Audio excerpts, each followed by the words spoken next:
નમસ્કાર, આપ જોઈ રહ્યા છો નેશન પ્લસ ન્યૂઝ. હું છું આપની સાથે હેતલ ગોયલ. આણંદ એમજીવીસીએલની ગંભીર બેદરકારીના કારણે 2 અબોલા પશુનું કરંટ લાગવાથી મોત નીપજ્યું છે. આણંદ એમજીવીસીએલની ગંભીર બેદરકારી સામે આવી રહી છે, જેમના કારણે અબોલા પશુને કરંટ લાગવાથી મોત નીપજ્યું છે. શહેરના ભાલેજ ઓવરબ્રિજ પાસે પાકીજા સોસાયટી નજીક જીબીની ડીપી પાસેના વીજપોલમાં કરંટ ઉતરવાના કારણે 2 ગાયોના મોત નીપજ્યા છે. ડીપી લગાવવાની કામગીરીના અર્થે વીજપોલ લગાવી કામગીરી અધૂરી છોડી દેતા કરંટ ઉતર્યો હોવાનું અનુમાન લગાવવામાં આવી રહ્યું છે. અહીંયા જે પોલ ઉભા કરાયા ડીપી માટે ને અહીંયા જે એમજીસીએલ ની ગંભીર બેદરકારી છે ને નજરે આવી રહી છે. એ થાંભલા ઉભા કર્યા, એમને બેજ નહીં બનાયા.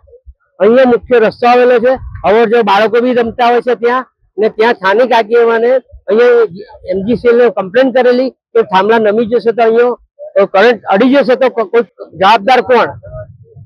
એ રીતે સ્થાનિક આગેવાને બી રજૂઆત કરેલી, એમજીસીએલ વાળા સાંભળી નથી. તો આ વરસાદ આવવાથી જે એક સાઈડ જવાથી ઇલેક્ટ્રિક વાયર અડવાથી લોકોના જે ડીપી માટે થાંભલા ઉભા કરેલા છે એનો જે બેજ બનાવવાનો એ બેજ અહીં બનાવ્યો નથી. વરસાદ આવ્યાથી ત્યાં બેજના કારણથી એ થાંભલા નમી જવાથી 2 ગાયોના મૃત્યુ પામ્યા.